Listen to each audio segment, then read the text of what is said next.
Showbiz Balita. Sa inyo, Nana. Ako po si Chris. Ako naman po si Boy Abunda. Ito ang SNN. Showbiz News ngayon. Good evening, boy. Good evening, Christy. Fresh and first sa SNN, You Changed My Life, a big hit worldwide. As of today, ang You Changed My Life is the undisputed #1 sa buong Pilipinas. At sa Amerika, there are only 2 words to describe the success of the movie. The words are sold out.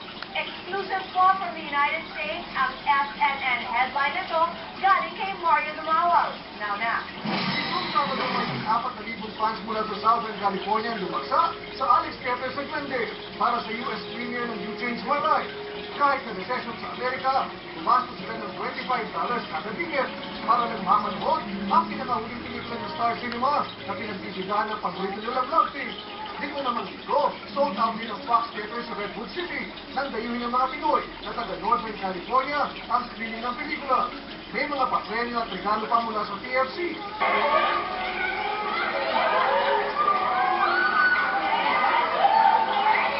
Pero ang bonus para sa mga fans, ang pagkakataong makita ng personal ang biglang si John Lloyd Cruz. Nagustuhan ng fans ang You Changed My Life na sequel lang ng unang pelikula ni Lloyd Diaz Sara na Very Special Love. Gusto pa daw nila ng Part 3. Maganda. Talaga yan, maganda. We're waiting for part 3. Ayon kay Lloyd, maligay siya sa suporta ng ginagita ng mga fans sa Amerika na sa gitna ng recession ay hindi nangihinaya na gumastos mapanood lang ang kanilang pelikula. Maraming salamat ako at sana huwag kayo magsawang na sumuporta sa amin dahil ang totoo niyan, yung mga I'm speaking very personally here, no? Malapit kasi sa akin ngayon yung mga pinili natin yung mga bansa na trabaho. Because kami sa pamilya maraming sarili.